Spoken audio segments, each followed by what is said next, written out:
ভর্তি, আমি ছুঁয়েও দেখি না, শুধু ওর জন্যই দেখো, শুধু ওর জন্যই ডিমগুলো থাকে ফ্রিজে। কারণ ওর কখন কি মর্জি হয়, মা ডবল ডিম মামলেট করে দাও না, আমি তখনই দিই। বা নিজে ডবল ডিমের মামলেট খেতে ভালোবাসে, যেহেতু মাছ খায় না। লাস্ট আমাদের জন্য রান্না করলো, ডবল ডিমটা ও খায়, ওর জন্য এগুলো আমি কিছুই খাই না, ঠিক আছে, মানে খাবো না। আর এই তরমুজটা তো রিমি পছন্দ করে না, তরমুজের কথা ছাড়লাম, আমি পছন্দ করি বলে নিয়ে এসেছে। আমি শুধু কালকে মুড়ি এনেছিল, আমি মুড়িটা খেয়েছি, আর কিচ্ছু খাইনি। দেখতে পেলে ফলে ভর্তি আমার ঘরে, ডিমে ভর্তি আমার ঘরে, কিন্তু খাওয়ার লোক নেই, কারণ ওর জন্যই আনে। বলেছিলাম ও এখানে আসলে চেহারা ঘুরে যায়, ওখানে গেলে ওর ওরকম চেহারা হয়ে যায় কেন? মানসিক টেনশন, মানসিক চিন্তা, তারপরে যে খোটা, দিনের পর দিন খোটা অত্যাচার, সেগুলো ও নিতে পারে না। ও এমনিতেও একটু মানে যদি ওর বাবা বকতো তাও। ধরলাম আমাদের পিঙ্কি কাকিমার বাড়িতে কত ডিম, ফ্রিজের মধ্যে কত ডিম, কত ফল, কিন্তু কাকিমা খেতে পারছে না। কি করে খাবে? তার মেয়েটা না খেয়ে আছে, তার মেয়েটা কেমন আছে, কি পরিস্থিতিতে আছে, কি আছে, কেউ জানে না, কেউ জানে না। আমরা জানতে পারছি না, আমরা জানতে পারছি না মেয়েটা কেমন আছে। আরেক ক্রিয়েটার বলছে সে নাকি শিয়ানা পাগল। আরে ও যদি শিয়ানা পাগল হয় তাহলে নিজের ক্ষতি নিজে করতো না, ঠিক আছে? সে ভালোবাসার পাগল, আর কিচ্ছু না, ভালোবাসার পাগল। আজকের দিনেও তোমরা মেয়েটাকে দোষী দিচ্ছ, একটা মেয়ে হয়ে মেয়ের বদনাম করছো।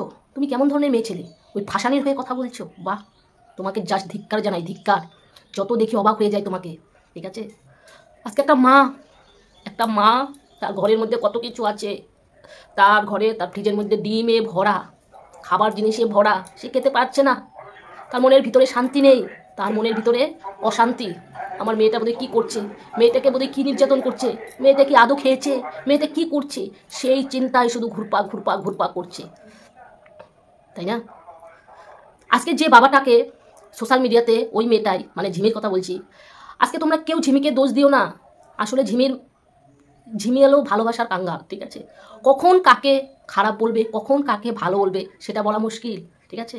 তার বাবাকে খারাপ বলেছে, তার বাবাকে নিচু করেছে, তার বাবাকে খুব নোংরা কথা বলেছে, তাও সেই বাবা ঢাল হয়ে দাঁড়িয়েছে তার মেয়ের পিছনে, মেয়ের পাশে। তার নিজের মেয়ে নয় কিন্তু, তার শতালো মেয়ে, মানে নকল বাবা। সে আসল বাবা হয়ে সে দাঁড়িয়েছে। কি বলবো বন্ধুরা, খুব খারাপ লাগে, খুব খারাপ লাগছে। পিঙ্কি কাকিমার এই ভিডিওটা দেখে খুব খারাপ লেগেছে। যাই হোক, কালকে অবশ্যই ওই ধরিত্রী ব্লগের লাইভ তোমরা দেখেছো, অবশ্যই লাইভ দেখেছি। এখন কেউ শত্রু নয়, কেউ মিত্র নয়, কেউ শত্রু নয়, শত্রুরাও এখন সবাই মিত্র হয়ে, আমাদের ঝিমি যদি যেখানে ভালো থাকবে, সবাই আমরা ঝিমির পাশে দাঁড়াবো। আমাদের ঝিমি যেন ওই পাঠার সাথে সংসার করতে পারে, আমরা অবশ্যই, আমরা সবাই এক হয়ে আমরা দাঁড়াবো, ঠিক আছে? আমরা দাঁড়াবো অবশ্যই, আমরা ঝিমির পাশে শুরুর থেকেই আছি, থাকবো, আমাদের পিঙ্কি কাকিমার পাশে অবশ্যই থাকবো, ঠিক আছে? হ্যাঁ, এখন কথাটা হলো, ওই ধরিত্রী ব্লগের লাইভটা অবশ্যই দেখলাম। আমাদের মাসিমণি, ঠিক আছে, মাসিমণি যা পর্দা ফাঁস করলো, খুব ভালো, খুব ভালো। আজকে নিজের মানুষ, দেখো এরা এতটা নোংরা, এতটা নর্দমার কীট, নিজের মানুষ যেটা সত্যি, সেটা বাস্তব, সেটা কিন্তু তুলে ধরলো, ঠিক আছে? আমাদের সঙ্গীতা ম্যাডাম অবশ্যই যা প্রশ্ন করেছে আমাদের মাসিমণি সব সুন্দরভাবে, ক্লিয়ারভাবে উত্তর দিয়েছে, কারো বুঝতে বাকি নেই, ঠিক আছে? সবাই কিন্তু সুন্দরভাবে বুঝে গেছো।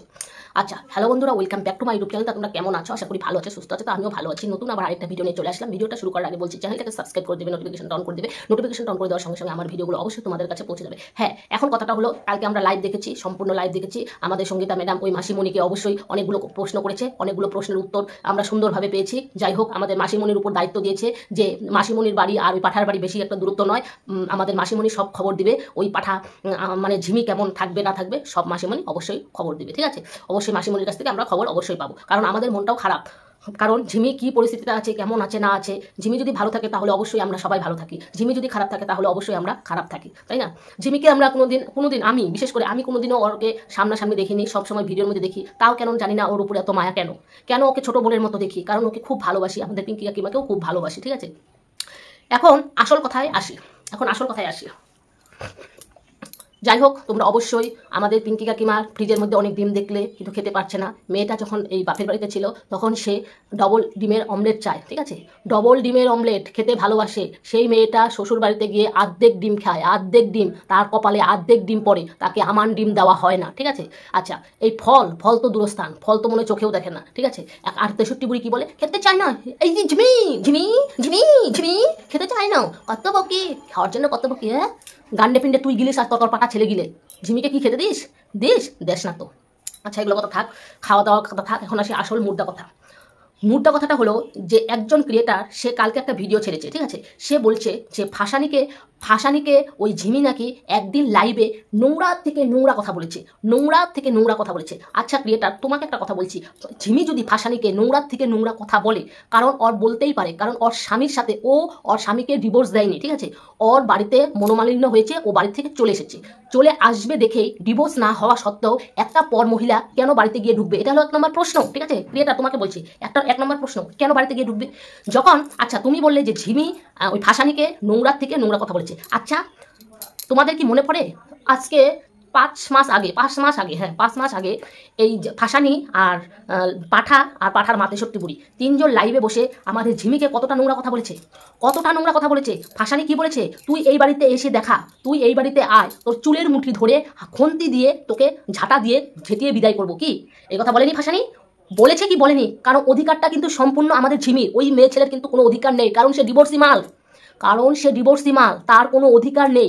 অধিকার না থাকা সত্ত্বেও পাঠার সামনে আর 63 বুড়ির সামনে পাঠার বউকে মানে ঝিমিকে এই কথা যখন বললো, তখন পাঠা আর 63 বুড়ি এর ফাঁসানির সাথে সায় দিল। এটা কি ভুল করেনি? ফাঁসানি যে কালকে আমাদের সঙ্গীতা ম্যাডামকে বললো, কল রেকর্ডিংটা যে ফাঁস হয়েছে, কল রেকর্ডিংটার মধ্যে যে শোনা গেল যে আমাকে নোংরা থেকে নোংরা কথা বলছে, এদেরকে নোংরা কেন বলবে না? নোংরা তুমি করেছো দেখেই নোংরা কথা বলেছে। আজকে তুমি নোংরামি করতে না, 11 মাস যে আমাদের ঝিমি ওই পাঠার সাথে ছিল না, তুমি 11 মাস পরে তুমি কেন গেলে? তোমাকে ডাকবে দেখেই তুমি কেন যাবে? তুমি যদি না যেতে তাহলে তোমাকে নিয়ে কোনো নোংরা কথা বলতো না। আজকে তোমার এত নোংরা, তোমার কপালে যে ছাপ পড়েছে, রক্ষিতার ছাপটা, ঠিক আছে, সেই জিনিসটা তোমাকে কেউ বলতো না, কারণ পাঠাই এই জন্য দায়ীকে পাঠা, অন্যকে আদার্স কোনো দায়ী দিতে পারবে না, কারণ তোমরা নিজের দোষে নিজে তুমি নিজের দোষে নিজে রক্ষিতা হয়েছো, নিজের দোষে নিজে সোশ্যাল মিডিয়াতে খারাপ হয়েছো, নিজের দোষে নিজে তোমাকে খারাপ বলেছে। কন্ট্রোভার্সি ক্রিয়েটাররা কি তোমাকে ধুয়ে জল খাবে? কেন বলবে না?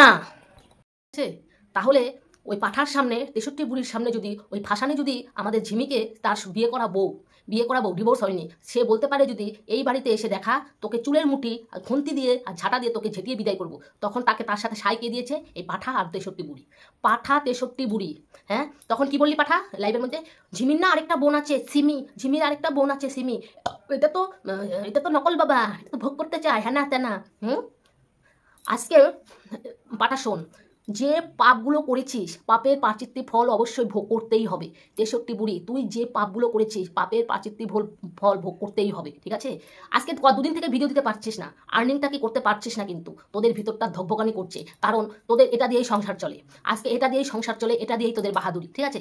আজকে তোর মাকে, তোর আদার্স, তোর যে গোষ্ঠী রক্তের যে সম্পর্ক, তাদের সাথেও সম্পর্ক নষ্ট করে দিলি, তাদের সাথেও তোর সাথে সম্পর্ক নষ্ট করে দিল।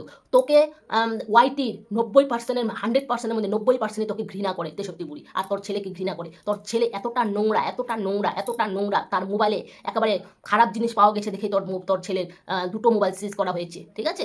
এখন পর্যন্ত কিন্তু হয়নি। একটা কথা বলছি, কথাটা হলো যে তোরা ভেবেছিস যে আমরা সারা জীবন এই চালাকি করেই আমাদের দিন চলে যাবে, এই চালাকি করেই একটা মেয়েকে আনবো, একটা মেয়েকে বিয়ে করাবো, একটা মেয়েকে ঘর সংসার 2 দিন করবো, আবার তাকে ভাগিয়ে দিব, তারপরে এইভাবে ভিউজ কামাবো, এইভাবে কন্টেন্ট করবো, এই করে আমরা অনেক বড় হব। কিন্তু একদিন না একদিন তার শেষ অবশ্যই আছে, ঠিক আছে? শেষ অবশ্যই আছে। একটা মেয়ের মাকে কে যেভাবে কষ্ট দিচ্ছিস, সেই কষ্টটা তুই এখন ধুকে পাবি 63 বুড়ি, বুঝলি? একটা মেয়ের মা যেমন কষ্ট পাচ্ছে, ধুকে কষ্ট পাচ্ছে, সে খেতে পারছে না, সে শুতে পারছে না, সে কারোর সাথে কথা বলতে পারছে না, সে ভিতরটা একেবারে জ্বলে যাচ্ছে, সেই মা যেমন কষ্ট পাচ্ছে, তার 10 গুণ কষ্ট তুই পাচ্ছিস, হারামজাদে 63 বুড়ি, বুঝলি? তার 10 গুণ কষ্ট তুই পাচ্ছিস। হ্যাঁ শোনো বন্ধু, একটা কথা বলছি, কথাটা হলো ঝিমি হলো পাগল না, ওকে পাগল বলা হচ্ছে, ওকে পাগল সাজানো হচ্ছে, ঠিক আছে? ওকে পাগল সাজানো হচ্ছে, পাগল না, ও হলো ভালোবাসার পাগল। আজকে ওর পাঠাকে কে এত ভালোবাসে? আজকে ওই পাঠি কতটুকু ভালোবাসে? অতটুকু যদি ভালোবাসতো তাহলে 1 মাস পরে আসতে পারতো না। হ্যাঁ, আমি ফাঁসানিকে আমি দোষ দিচ্ছি না, ওই মুহূর্তটা আমি ফাঁসানি দোষ দিচ্ছি না, কারণ ফাঁসানি কি পরিস্থিতিতে ছিল আমি তোমাদেরকে বলছি। ফাঁসানি আর ওই যে 17 বছর তখন বয়স পাঠার, 17 বছরের একটা বাচ্চা ছেলে ইন্টিস বিন্টিস করে ওই ফাঁসানির প্রেগনেন্সি হয়ে গেছিল, ঠিক আছে। প্রেগনেন্সি হওয়ার ফলে তখন এই বাচ্চাকে মানে দিতে হবে তো, ঠিক আছে, পরিচয়টা দিতে হবে তো, এই জন্য তারা কোনো রকম সিঁদুর দিয়ে বিয়ে করেছিল। এটা বিয়ের কোনো আছে নাকি? হ্যাঁ, বিয়ে করেছিল। তারপরে 1 মাস না যেতে যেতেই বাচ্চাটা যখনটা পেটে আসছে, মানে বিয়ের আগেই কিন্তু ওই ফাঁসানির বাচ্চাটা পেটে আসছে, ঠিক আছে। বাচ্চাটা যখন পেটে আসছে তখন 1 মাস সংসার করেছে। 1 মাস সংসার করার পরে এই পাঠার 63 বুড়ি তাকে বদনামের ভাগী করেছে যে এই বাচ্চাটা নাকি পাঠার না, এই বাচ্চাটাকে নাকি অন্য মানুষের, এই কথা এই বদনামের ভাগী করে তাকে বাড়ির থেকে বের করে দিয়েছে ডিভোর্স দিয়ে, ঠিক আছে। আচ্ছা, ফাঁসানির মার কথা বলছি। ফাঁসানির মা কিন্তু পাঠাকে কোনোদিনও দেখতে পারে না, কারণ এতটা করেছে, মানে এতটা নোংরা, এতটা নর্দমার কি উনি বুঝে গেছে, ঠিক আছে। এই জন্য সে কোনোদিনের তোরে তাই পাঠাকে ভালোবাসে না, বা ভালোবাসে না, বা খুব খারাপ চোখে দেখে, ঠিক আছে। এখন কথাটা হলো, যখন ফাঁসানি ওই যখনকার ঝিমি ওর বাড়ি থেকে চলে আসলো, 11 মাস যে যখনকার 11 মাস পরে যখন ফাঁসানি ওদের বাড়িতে গেলো, তখন কিন্তু ফাঁসানির মা কিন্তু মদ দেয়নি, কিন্তু দেয়নি। সে বারংবার না করেছিল, তুই যাস না ওদের বাড়ি, যাস না। কিন্তু ফাঁসানি ওই যে ভালোবাসার মোহেতে, ওই পাঠার মধ্যে যে কি ভালোবাসা আছে, ভালোবাসায় উতলাইয়া পড়ে, সব মেয়েদের মধ্যে একেবারেই করে নেয়, ঠিক আছে। আর 63 বুড়ির মধ্যে কি যে আছে, এই করে করে সব মেয়েদের জীবন, কত মেয়ের জীবন করেছে এই পাঠা। শোনো, একটা কথা বলছি, কথাটা হলো, আমাদের ঝিমি কিন্তু এখন মাকে করছে, দেখতে পাচ্ছে না। মাকে বলছে যে তুমি আমার মুখ দিয়ে মুখ করে থাম্বেলে বসাবে না, আমাকে করে করবে না, হেনা করবে না, তেনা করবে না। মাকে দেখতে পাচ্ছে না, কারণ ওই পাঠার জন্য, ঠিক আছে। ঠিক আছে বন্ধুরা, আমি আর ভিডিওটা বেশি বাড়াচ্ছি না। তোমরা ভালো থাকো, সুস্থ থাকো, টাটা বাই বাই।